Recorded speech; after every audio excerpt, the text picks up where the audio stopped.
Guys good evening. आज मैं आपके लिए ज्योग्राफी का एक और टॉपिक लेके आई हूँ, वायु दाब एवं पवनें। हालांकि पवनों के बारे में एक क्लास में ले चुकी हूँ पहले ही। उसमें मैंने पवनों की डायरेक्शन कैसे होती है कि हवा से पवनें कैसे बनती हैं, वो सारी चीज़ें डिफाइन की थी कि मतलब कैसे जहाँ से उत्पत्ति पवनों की होती है और वहीं से उसकी दिशा निर्धारित होती है। यदि आपको देखना है तो मेरा पहला वीडियो देखेंगे तो आपको बहुत सारी चीज़ें क्लियर हो जाएंगी। एनीवे, आज शुरू करते हैं वायु दाब एवं पवनें।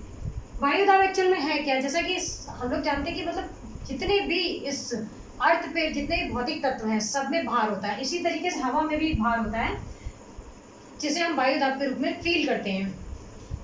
और सबसे बड़ी बात यह है कि ये जो वायु दाब और पवनें ऐसे जलवायु तत्व हैं, अदृश्य तत्व हैं जो दिखाई नहीं देते, लेकिन इनका जो इफेक्ट होता है वो दृश्य होता है।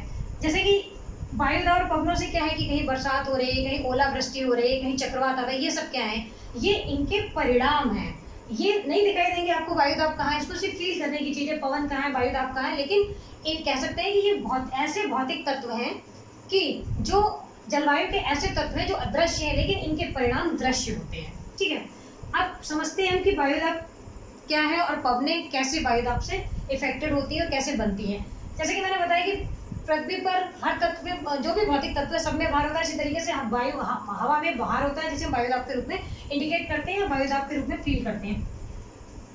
अब देखना है कि गुरुत्वाकर्षण बल जहां पर अधिक होता है, गुरुत्वाकर्षण बल जहां पर होगा, कोई भी वस्तु गुरुत्वाकर्षण बल से खींचती है। इसी तरीके से हवा का भी कॉन्सेप्ट है कि गुरुत्वाकर्षण बल जहां पर अधिक होगा वहां पर वायु का दाब भी अधिक होगा, क्योंकि हवा नीचे की ओर बैठेगी। पृथ्वी का गुरुत्वाकर्षण बल उसे अपनी तरफ अट्रैक्ट करेगा। ऐसी कंडीशन में क्या होगा, जहां नीचे की ओर ये जो है यहाँ पर इसका दबाव ज्यादा होगा और जस्ट थोड़ा यदि जहां दूर होगा वहां पे ये हवा का दबाव कम होगा। ये तो हुई गुरुत्वाकर्षण को, वायु दाब को समझने का थोड़ा सा कॉन्सेप्ट। उसके बाद पवनें कैसे बनती हैं? वायु दाब में अंतर जो होता है वो पवनों को उत्पन्न करता है। जैसे कि मैंने पिछली बार बताया था कि पवनें हमेशा हाई प्रेशर से लो प्रेशर की ओर चलती हैं। अब जाहिर सी बात है, जहाँ पर हाई प्रेशर होगा वहाँ हवाएं बहुत ज़्यादा होंगी, और जहाँ लो प्रेशर है उस एरिया में क्या होगा कि लो प्रेशर में हवाएं नहीं होंगी। तो ऐसी कंडीशन में क्या होगा, हाई प्रेशर से हवाएं लो प्रेशर को भरने के लिए ऐसे जाएंगी। तो जाहिर सी बात है ये आपकी पवनें हो जाएंगी। इनमें पर्टिकुलरली कोई ना कोई डायरेक्शन होगा। मैंने बताया था पिछले बार भी, फिर इसमें समझ लीजिए आप दोबारा से कि हाई प्रेशर से हमेशा पवनें लो प्रेशर की ओर चलती है, जो कि पर्टिकुलरली किसी ना किसी डायरेक्शन में चलती हैं। तो ये पवनों की बात हुई। अब बात करते हैं कि पवन का हमारी जलवायु पर क्या इफेक्ट पड़ता है। तो एक तो हमारी पृथ्वी पर ये क्या इफेक्ट करती है, थोड़ा सा ग्राफ डायग्राम से बता रही हूँ कि ये आपकी अक्षांश रेखाएं हैं, अक्षांश रेखाएं। ठीक है, तो पवनें जो हैं वो दो तरीके से प्रभाव डालती हैं हमारी जलवायु पर पृथ्वी की। पहली तो ये है कि पवनें क्या है, उच्च अक्षांशों से या निम्न अक्षांशों से, वो दोनों ही डायरेक्शन में चलती हैं। ठीक है, तो ये क्या करती है, यहाँ का जो क्लाइमेट है, यहाँ का जो एरिया है, ये जो क्लाइमेट है यहाँ पर विस्थापित करती है और यहाँ की यहाँ पर विस्थापित करती है। तो ये पूरा अक्षांशीय संतुलन, यानी कि आपका अक्षांश का बैलेंस, यानी एक तरीके से पूरे क्लाइमेट को कंट्रोल करती है। ऐसा नहीं है कि यदि सूर्य का प्रकाश डायरेक्ट यहाँ पड़ रहा है तो लगातार यहाँ गर्मी होगी। ऐसी कंडीशन में आप सोचिए कि जीवन कितना मुश्किल हो जाएगा। यदि हवाएं ना होती तो जीवन मुश्किल होता, क्योंकि ठंडे प्रदेशों से गर्म प्रदेशों में, गर्म प्रदेशों से ठंडे प्रदेशों में आ गई। पहला तो ये चीज़। और दूसरी चीज़ क्या है कि जैसे बात करते हैं हम पृथ्वी के ऊपर, हर जगह तो महाद्वीप नहीं है। जैसे कि सपोज एक रफ डायग्राम में देखिए, ये आपका महाद्वीप है, इसके चारों ओर क्या है, आपके महासागर हैं, महासागर। एक रफ डायग्राम है, इसको समझिए कि यदि हवाएं नहीं होती तो महाद्वीप पर हमेशा सूखा होता और महासागरों में हमेशा नमी रहती है और यहाँ पानी रहता है। लेकिन इसका जो प्रभाव है, यानी महाद्वीप सूखे होते हैं तो यहाँ क्या जीवन संभवता नहीं संभवता। इसलिए जो पवनें हैं इनका काम क्या है कि महासागरों से यदि पवनें महाद्वीपों की ओर चलती हैं, ऐसे कोई भी डायरेक्शन हो सकती है, अभी तो मैं आपको यही समझा रही हूँ। ठीक है, तो जब हवाएं महासागरों से महाद्वीपों की ओर चलती हैं तो क्या करती है, अपने साथ यहाँ की नमी सोख कर ये महाद्वीपों पर वर्षा करती है। दो बहुत बड़े रीजन जो मैंने समझाए कि पवनों का मेन रोल क्या है कि ये एक तो हमारी पृथ्वी पर अक्षांशीय संतुलन को बनाती है और दूसरा क्या करती है, महाद्वीपों पर महासागरों से नमी की पूर्ति करती है, जिससे कि महाद्वीपों को वर्षा होती है। और यही सबसे बड़ा रीजन है कि पृथ्वी पर जीवन संभव है। अब आपको मैं बताने जा रही हूं कि वायुदाब पेटियां, वायुदाब पेटियां। पहले मैं एक डायग्राम ड्रॉ करती हूँ, फिर आपको बहुत अच्छे से समझ में आ जाएगा। ये आपकी पृथ्वी हो गई, यहाँ पे आपका नॉर्थ पोल हो गया,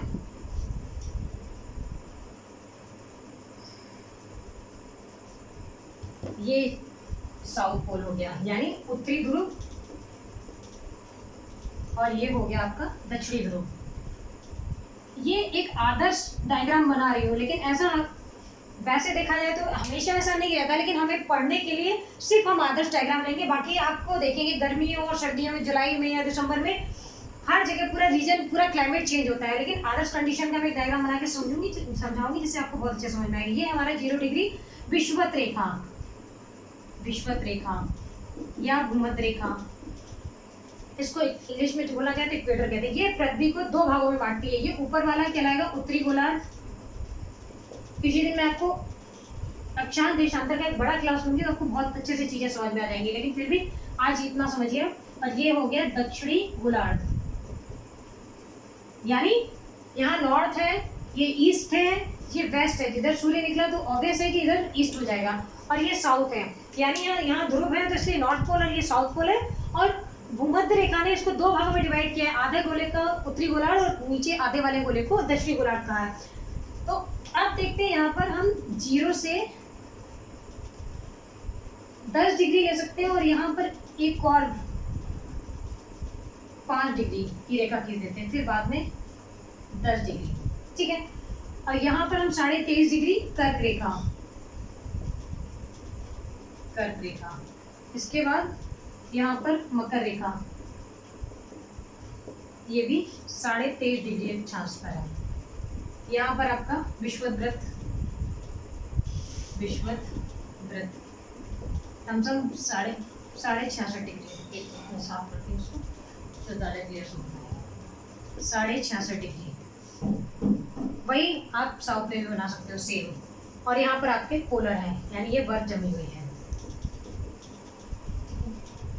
ये डायग्राम मैंने ड्रॉ किया हुआ है और एक रफ डायग्राम है, बस यहाँ से आपको क्लियर हो जाएगा कैसे वायुदाब पेटियाँ, निम्न वायुदाब की पेटी और उच्च वायुदाब की पेटियाँ कहाँ कहाँ पाई जाती है और कैसे पाई जाती है। तो देखिए एक आइडियल डायग्राम बनाया जिसमें सूर्य का प्रकाश वर्ष भर विषुवत रेखा पर पड़ता है, ठीक है। ऐसी कंडीशन में क्या होता है, जब जिस जगह पर सूर्य का प्रकाश लंबवत पड़ता है तो वो एरिया हमेशा गर्म रहता है।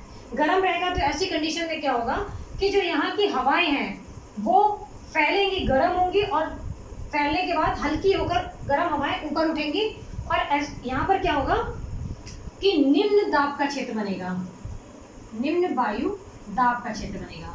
यानी सूर्य का प्रकाश यहाँ पड़ रहा है तो यहाँ पर क्या होगा, ये एरिया काफी गर्म होगा और जो हवाएं यहाँ है वो हल्की होंगी और हल्की होकर ऊपर उठेगी तो क्या होगा, ये जगह खाली हो जाएगी और यहाँ पे निम्न वायुदाब होगा, निम्न वायुदाब। तो इस वाली पेटी को हम कहेंगे विषुवत रेखीय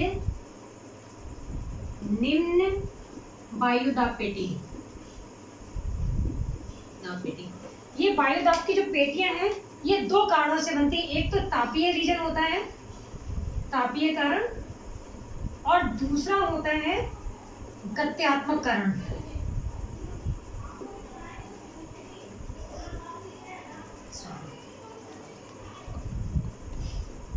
गत्यात्मक कारण। तो अब यहाँ पर क्लियर हो जाएगा। आप सोचिए कि 0 से 10 डिग्री नॉर्थ और 0 से 10 डिग्री साउथ तक का जो रीजन होता है, यहाँ पर सूर्य का प्रकाश सबसे ज़्यादा ये प्राप्त करता है। और ऐसी कंडीशन में क्या होगा, जब यहाँ पे हाई प्रेशर, हाई टेम्परेचर होगा तो यहाँ का प्रेशर क्या होगा, लो हो जाएगा, यानी हवाएं गर्म होकर ऊपर उठेंगी और ये जगह में वायु का दाब कम हो जाएगा। तो ये जो रीजन है यहाँ पर निम्न वायु दाब क्रिएट कर रहा है, तो ये इसका रीजन क्या है, ये तापीय कारण है, ठीक है। यानी निम्न विषुवत रेखीय निम्न वायुदाब पेटी जो बन रही है उसके पीछे का मेन फैक्टर क्या है, या तापीय रीजन की वजह से निम्न वायुदाब है। उसके बाद एक बात और एक चीज और देखेंगे, यहाँ पे मैंने यहाँ पे बीच में 0 से 5 डिग्री का रीजन बताया है। तो यहाँ भी वर्ष, जाहिर सी बात है इतने पूरे एरिया में वर्ष भर सूर्य का प्रकाश पड़ रहा है, लेकिन ये क्षेत्र जो 0 से 5 डिग्री का क्षेत्र है, ये डोल्ड्रम क्षेत्र कहलाता है। डोल्ड्रम क्षेत्र बहुत बड़ा हो कि 0 से 5 डिग्री का क्षेत्र मैंने बताया कि यहाँ पर कैसे निम्न वायुदाब का क्षेत्र बनता है। एक क्वेश्चन अक्सर एग्जाम में पूछा जाता है कि डोल्ड्रम क्षेत्र क्या है और डोल्ड्रम जो क्षेत्र है वो क्यों कहलाता है और कैसे बनता है। तो इतना मैं आपको इंडिकेट करती हूँ कि 0 से 5 डिग्री का जो रीजन है वो डोल्ड्रम रीजन कहलाता है। तो मैं अभी डोल्ड्रम के बारे में आपको नहीं बताऊंगी, ये आपको पता करके बताना है कि आखिर ये डोल्ड्रम जो नाम दिया गया है ये रीजन क्यों कहलाता है। इसका आंसर आप मुझे नीचे कमेंट बॉक्स में देंगे। नेक्स्ट क्लास में मैं आपको बताऊंगी डोल्ड्रम क्या होता है और दूसरा कॉरियोलिस इफेक्ट। पिछले वीडियो में मैंने थोड़ा सा बताया था, आप ये भी पता करके बताएंगे कि कॉरियोलिस इफेक्ट क्या है और कैसे पवनों पे वो एप्लीकेबल होता है। इसका आप आंसर मुझे कमेंट बॉक्स में देंगे, क्योंकि मोस्ट इंपॉर्टेंट क्वेश्चन बनते हैं डोल्ड्रम और कॉरियोलिस इफेक्ट कैसे होता है और कैसे वर्क करता है। ठीक है, अगले क्लास में यदि आप लोग इसका आंसर सर्च करें तो वेल एंड गुड, नहीं तो नेक्स्ट वीडियो में मैं लेके आऊंगी कॉरियोलिस इफेक्ट को और डोल्ड्रम को मैं अच्छे से डिफाइन करूंगी। नेक्स्ट, ठीक है, अब आगे बढ़ते हैं हम लोग। ये हो गया निम्न वायुदाब क्षेत्र कैसे बना, ये विषुवत-रेखीय क्षेत्र। अब नेक्स्ट जो पेटी आती है ये आपकी 23.5 डिग्री से लमसम 35 डिग्री के करीब बनती है। ठीक है, इसको कहेंगे उपोष्ण उच्च वायुदाब पेटी।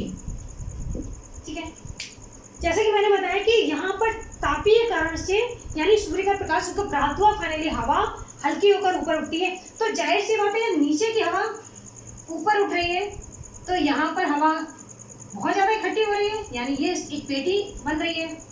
तो यहाँ पर क्या होगा, जब हवा यहाँ उतर रही है तो ऐसी कंडीशन में ये हाई प्रेशर बेल्ट क्रिएट करेगी, यानी यहाँ पर क्या होगा, वायु का दाब उच्च होगा।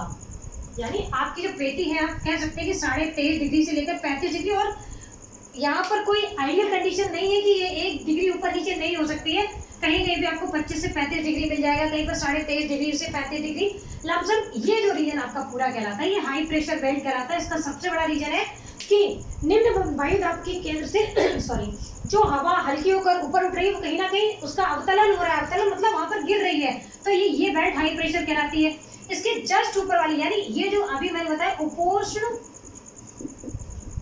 उच्च दाब पेटी, कुछ लोगों को लग रहा होगा ये उपोष्ण क्या है, ये सब क्या है, तो इसको भी मैं बड़े एक मेजर वीडियो बनाऊंगी, कम से कम 1 घंटे का या 2 घंटे का, जिसमें आपको एक एक चीज क्लियर, फिर भी थोड़ा सा मैं बता दे रही हूँ।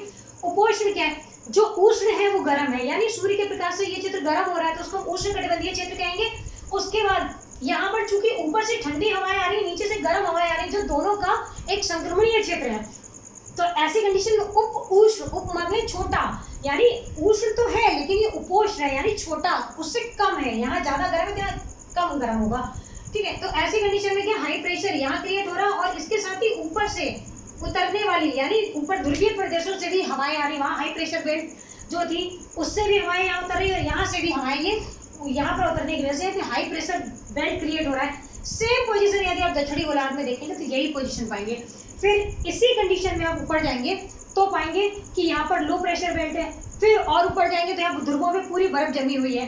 तो सबसे मेन चीज मैं बताना चाह रही हूँ कि मैंने जो रीजन एक रीजन आपको बताया कि तापीय कारण की वजह से यहाँ पर निम्न वायुदाब की पेटी बन रही है, लेकिन यहाँ पर यदि हाई प्रेशर है तो इसमें गत्यात्मक कारण जो है, ये क्वेश्चन भी बहुत पूछा जाता है कि क्या सारी पेटियां जो हैं तापीय कारणों से ही निर्मित होती है, गत्यात्मक कारण से भी। तो आपसे कोई पूछे तो उपोष्ण उच्च दाब की पेटी जो है उसका बहुत बड़ा रीजन गत्यात्मक है, क्योंकि आप सोचिए सूर्य के प्रकाश की किरणें यूं तिरछी हो जा रही है तो यहाँ पे उतना ज्यादा इसको प्रकाश नहीं मिल पा रहा है। और यहाँ पर कहीं कहीं पर आपको लो प्रेशर भी मिलेगा क्योंकि पृथ्वी की उच्चावच की स्थिति ऐसी है। तो कई वेरिएंट्स आपको उत्तरी गोलार्ध में मिलेंगे। बहुत ज्योग्राफी अपने आप में बहुत बड़ा है और एक एक चीज यदि मैं डिफाइन करूंगी मेरा यही वीडियो काफी हो जाएगा। तो फाइनली यहाँ हाई प्रेशर बेल्ट है, यहाँ लो प्रेशर बेल्ट है, और ऊपर से जब और ऊपर जाएंगे तो जैसी होता है जब यहाँ हवा फिर नीचे उतरेगी तो यहाँ पे फिर लो प्रेशर बेल्ट क्रिएट हो जाएगी। तो यही सेम पोजीशन आप नीचे एप्लीकेबल करेंगे। अच्छा, दूसरी चीज मैं यहाँ पे बताना भूल गई थी, थोड़ा सा एक बार फिर से बताऊंगी, क्योंकि यहाँ हमेशा ये जो रीजन है चारों तरफ महासागर बने हुए हैं। ठीक है, तो जब हवा यहाँ हल्की ऊपर उठती है तो हमेशा संवहनीय धाराएं यहाँ पे बहती हैं और ऊपर जाने पर यहाँ पे सबसे ज्यादा नमी, ये हवाओं में नमी होती है और यहाँ पर बारिश, इस एरिया में सबसे ज्यादा बारिश होती है। और यदि बायोडाइवर्सिटी की थोड़ा सा मैं बता रही हूँ आपको अच्छे से, तो ये जो क्षेत्र है यहाँ पर सबसे ज्यादा नमी और निम्न वायुदाब और वर्षा, ये जो है वनस्पतियों और आपके जीवों के पलने का, यानी यहाँ पर सबसे ज्यादा वनस्पतियों का विकास होता है, जीवों का विकास होता है। ठीक है, तो ये जो 0 डिग्री वाला क्षेत्र मैंने बताया कि आपको विषुवतीय जो क्षेत्र है, यहाँ पे लो प्रेशर बेल्ट भी बनती है और यहाँ पे हवा में नमी बहुत होती है, तो यहाँ वर्ष भर बारिश होती है। और ये सबसे बड़ा जैव विविधता का पॉइंट है, यानी कि सबसे ज्यादा जैव विविधता वाला क्षेत्र जो है वो यही पेटी है। आपको समझ में नहीं आ गया होगा कि यहाँ पर बायो, आप क्वेश्चन नॉर्मली क्या होता है कि एग्जाम में क्वेश्चन आया कि सबसे ज्यादा जैव विविधता वाला क्षेत्र कौन सा है, कोई कहीं विषुवतीय क्षेत्र है, कहीं उष्णकटिबंधीय क्षेत्र है, उपोष्णकटिबंधीय, जैसे 3-4 ऑप्शन बनते हैं। फाइनली आपने उठा के टिक कर दिया कि हाँ राइट क्वेश्चन है, उसमें कर दिया आपने कि हाँ ये वाला जो क्षेत्र है यानी उष्णकटिबंधीय वर्षा वन, इस टाइप से करके भी। लेकिन आपको अब समझ में आ गया होगा कि ऐसा क्यों होता है, क्योंकि यहाँ पर हमेशा नमी रहती है और यहाँ पर बहुत घनी वनस्पतियां पाई जाती है, और जिसमें जानवरों के और यानी जीव प्राणियों के पलने की सबसे ज्यादा जो है पॉजिटिव रीजन यानी क्लाइमेट रीजन है। एनीवे, उसके बाद जब यहाँ पे बात की थी मैंने, यहाँ पर जो हाई प्रेशर बेल्ट बन रही है, तो यहाँ पे सबसे ज्यादा ड्राई रीजन होता है, यानी सूखा होता है। उसका रीजन ये है कि जब हवाएं ध्रुवीय प्रदेशों से आ रही है, यानी आपके ठंडे एरिया से आ रही है, तो इन हवाओं में क्या है, यह पानी तो है नहीं, जो बर्फ जमी हुई है, और चूंकि यहाँ इतनी ठंडक है कि इन हवाओं में नमी नहीं होती है, तो जब ये नीचे उतरती है हाई प्रेशर बेल्ट पे, तो क्या करती है, सूखी ही रहती है, और इनमें नमी ना होने की वजह से यहाँ पर अक्सर ये ड्राई एरिया रहते हैं। यानी आप कह सकते हैं 30 से 35 डिग्री या 23.5 डिग्री के ऊपर वाला, या नॉर्थ में या साउथ में सेम पोजिशन रहती है। तो अक्सर आपने देखा होगा कि जितने भी मरुस्थल पाए जाते हैं, जैसे मैं डायग्राम आपको हल्का सा मैप बना देती हूँ ऐसे करके, ये आपका अफ्रीका हो गया एंड ये आपका इंडिया हो गया, और यहाँ पर आपका ऐसे करके ये हो गया आपका अरब, ये हो गया अफ्रीका। ठीक है, मैपिंग भी बहुत अच्छे से कराऊंगी, आप उसकी टेंशन ना लीजिए। यदि आपको कोई दिक्कत आए तो मुझे बताइए, मैपिंग का एक अलग से क्लास ले लूँगी। और ये हो गया आपका इंडिया, और ये आपका हो गया भूमध्य सागर, मेडिटेरियन सी। तो आपने देखा होगा जितने भी मरुस्थल हैं, ये अरब प्रायद्वीप है, और ये अफ्रीका महाद्वीप हो गया, और ये इंडिया। ठीक है, तो हम देखेंगे इनका जो रीजन है, यहाँ पर जैसे इंडिया से थोड़ा सा ऊपर नीचे हो गया है, भी बाद में आप समझने के लिए बस डायग्राम बनाया है। 23.5 डिग्री जो कर्क रेखा यहाँ से निकलती है, ठीक है, और थोड़ा सा इसको ऐसे कर दो तो कर्क रेखा यहाँ से होते हुए अफ्रीका के ऊपरी एरिया से निकल रही है। तो देखेंगे कि अक्सर यहाँ पर आपके राजस्थान में जो थार मरुस्थल है, यहाँ पर अरब का पूरा मरुस्थल है, इसमें कई सारे मरुस्थल हैं, वो मैं बाद में आपको बताऊंगी। यहाँ पर सबसे बड़ा जो विश्व का मरुस्थल है सहारा मरुस्थल। इन सबका सबसे बड़ा रीजन है कि ऊपर से आने वाली जो हवाएं आ रही हैं वो ऑलमोस्ट इन्हीं जगहों पर उतरती हैं। यहाँ से भी हवाएं आती हैं, जो मैंने बताया था उष्णकटिबंधीय जो नीचे वाला जो निम्न वायुदाब का क्षेत्र है, उससे हवाएं पर उतरती हैं, लेकिन ये पर्टिकुलरली जुलाई वगैरह में आती है, तभी ये वर्षा करती है। लेकिन फिर भी ये जो है मरुस्थल बने हैं सिर्फ ऊपर से आने वाली हवाएं, क्योंकि ये शुष्क क्षेत्रों से आती है और यहाँ पर बारिश नहीं होती है। तो जितने भी आपको मरुस्थल मिलेंगे वो आपको महाद्वीपों के पश्चिम साइड में मिलेंगे। केवल यही एक रीजन नहीं है यहाँ पे मरुस्थल बनने का, महासागरीय धाराएं भी कहीं ना कहीं मरुस्थल बनाने में एक सहायक कारक निभाती हैं। जब आप महासागरीय धाराएं पढ़ेंगे तो भी ये चीजें क्लियर हो जाएंगी। तो इतना आपको समझ में आ गया होगा कि निम्न वायुदाब पेटी और उच्च वायुदाब पेटी उत्तरी ध्रुव पे उत्तरी गोलार्ध में और दक्षिणी गोलार्ध में, जो कॉन्सेप्ट उत्तरी गोलार्ध में लागू होता है वही कॉन्सेप्ट दक्षिणी गोलार्ध में लागू होता है। बाकी ऊपर की पेटी आप अपने आप से समझिए कि ध्रुवों पे कौन सी पेटी बनेगी, और ध्रुव के नीचे उपध्रुवीय क्षेत्र। देखो मैं सारे क्षेत्र आपको लिख दे रही हूँ। सबसे ऊपर आएगा ध्रुवीय क्षेत्र, उसके बाद उपध्रुवीय क्षेत्र, यानी टोटल जो है वो आपकी 7 पेटियां बनती हैं। उपध्रुवीय क्षेत्र, उसके बाद उपोष्ण क्षेत्र, फिर विषुवतीय या उष्ण कटिबंधीय क्षेत्र, यानी पेटी भी बोल सकते हो आपको, यानी उष्ण कटिबंधीय पेटी या उपध्रुवीय। तो मैंने आपको अभी जो बताया है सेम यही चीजें नीचे रिपीट कर देंगे। यहाँ तो टोटल 7 पेटियां हो जाएंगी आपकी, 3 ये, 1 ये और नीचे भी यही लमसम 3 पेटियां होंगी। मैंने 2 पेटियां आपको बहुत अच्छे से बता दी है कि यहाँ पर हाई प्रेशर बन रहा है और यहाँ पर लो प्रेशर बन रहा है। अब आपको अपने आप से यही कॉन्सेप्ट लगाते हुए ये यहाँ पर बताना है कि ध्रुवीय क्षेत्र में कौन सी पेटी बनेगी। हालांकि मैंने बता भी दिया है, लेकिन आप लोग मुझे कमेंट बॉक्स में बताएंगे कि उप ध्रुवीय क्षेत्र में निम्न दाब की पेटी रहेगी, उच्च वायु दाब की पेटी रहेगी और ध्रुवीय क्षेत्र में कौन सी पेटी रहेगी और कौन से रीजन एप्लीकेबल होंगे। यहाँ पे मैंने बता दिया, यहाँ पर सूर्य का प्रकाश पा रहे हैं तो तापीय रीजन है और यहाँ पर गत्यात्मक रीजन है क्योंकि हवाएं यहाँ उतर रही है। इसी में एक कॉन्सेप्ट आएगा, अभी आप बहुत बड़ा टॉपिक है, यहाँ पर आप पढ़ेंगे अश्व अक्षांश। अश्व अक्षांश ये 30 से 35 डिग्री के बीच बनता है और ये हाई प्रेशर बेल्ट में पाया जाता है। मैं डिफाइन करती हूँ कैसे, कि प्राचीन काल में क्या था कि ये आपका अटलांटिक महासागर था, अटलांटिक महासागर। तो वही 25 से 30 डिग्री या 30 से 35 डिग्री का जो एरिया है पर्टिकुलरली, इसको हम अश्व अक्षांश कहते हैं। क्या था यहाँ यूरोप में यानी स्पेन में, स्पेन से नई दुनिया यानी ये आपका हो गया यहाँ पर, इसको अमेरिका ले लो या नॉर्थ अमेरिका, ठीक है। यहाँ से क्या करते थे, व्यापारी जहाज लेकर नई दुनिया यानी आज का अमेरिका व्यापार के लिए जाते थे। तो ये जो हवाएं थी यानी जो यहाँ से व्यापारिक पवने, जब मैं ये टॉपिक पढ़ाऊंगी तो आपको क्लियर हो जाएगा कि व्यापारिक पवने क्या है। तो यहाँ पे जो व्यापारिक पवने यानी नॉर्थ ईस्टर्न पवनों के साथ ये लोग व्यापार करना शुरू करते थे। अपने इन हवाओं के साथ ये जहाज अश्व अक्षांश के बारे में आप लोगों ने काफी पढ़ा, पूछा भी जाता है कि अश्व अक्षांश किस क्षेत्र में पड़ता है। तो इसका आंसर भी मैं बता दे रही हूँ। अभी मैंने बताया था कि उच्च वायुदाब पेटी कौन सी, उपोष्ण वाली, जो 23.5 डिग्री से लमसम 35 डिग्री तक आपकी बनती है। और अश्व अक्षांश जो पाया जाता है वो 30 से 35 डिग्री अक्षांशों के मध्य में। तो अश्व अक्षांश क्यों कहा गया है, मैं आपको बताती हूँ कि प्राचीन काल में जब नॉर्मली खोज चल रही थी इसकी, कहाँ पर नई मतलब महाद्वीपों की खोज चल रही थी, वैसे व्यापार के उद्देश्य से लोग निकलते थे। उस टाइम नेवी का ही रोल था, एयरफोर्स तो था नहीं, तो लोग जहाज़ों से व्यापार करते थे। तो ऐसी कंडीशन में क्या था कि यहाँ पर यूरोप से, ये यूरोप था और ये आज का अमेरिका, उस टाइम अमेरिका नहीं था क्योंकि अमेरिका बाद में अमेरिका बना, ये भी एक तरीके से इंग्लैंड का गुलाम रहा है। तो यहाँ से जो नाविक जहाज लेकर यात्रा करते थे तो वो नॉर्थ ईस्टर्न पवनों के साथ करते थे। ऐसी डायरेक्शन आप सोचिए कि यहाँ से जो पवनें आ रही हैं तो उन्हें जहाज़ों को, क्योंकि पाल वाले जहाज चलते थे जो हवा की डायरेक्शन से आगे बढ़ते थे, तो इनको इस टाइम में यानी व्यापारिक पवन, इसीलिए इन्हें व्यापारिक पवने कहते हैं क्योंकि ये पवने इनको आगे बढ़ाने में सपोर्ट करती थी। लेकिन मैंने कहा जब यहाँ से जो लो प्रेशर बेल्ट से जो हवाएं ऊपर के लिए जाती थी, तो ऐसी कंडीशन में क्या होता था कि ये जो जहाज थे इनमें घोड़े भरे होते थे, इनकी रसद होता था, खाने पीने का बहुत सामान, कई महीनों यात्रा होती थी। आप अटलांटिक महासागर की मैं बात कर रही हूँ फिलहाल, ये अटलांटिक महासागर।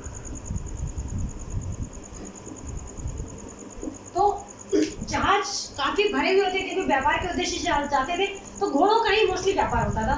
और जाहिर सी बात है घोड़े हैं तो लोगों के खाने का भी इंतजाम होगा और उनके खाने का भी है, तो ये हवाएं सहायक होती थी जहाज को आगे बढ़ाने में। लेकिन जब नीचे से हवाएं ऊपर के लिए जाने लगी तो ऐसी कंडीशन में क्या हुआ कि इन हवाओं का जो बहने का जो था, जिसकी वजह से ये जहाज आगे बह रहे थे, इन हवाओं ने उन्हें रोका। अब ऐसी कंडीशन में जहाज डूब जाएगा। भाई जाहिर सी बात है हवा के सहारे जब आगे बढ़ रहा है तो अपोजिट डायरेक्शन की यदि पवनें आती हैं तो इस जहाज को रोक देंगी क्योंकि ये कमजोर पड़ जाएंगी। जाहिर सी बात है जहाज डूब जाएगा। तो ऐसे में क्या करते थे जो नाविक थे यानी जो लोग यात्रा करते थे, वो इसमें जो भी घोड़े रहते थे उनको उठा के समुद्र में फेंक देते थे, यानी घोड़ों को उन्होंने नीचे डंप कर दिया। तो क्या हुआ कि जहाज का जो वजन था वो हल्का हो गया और फाइनली ये अपनी यात्रा आराम से कर पाते थे।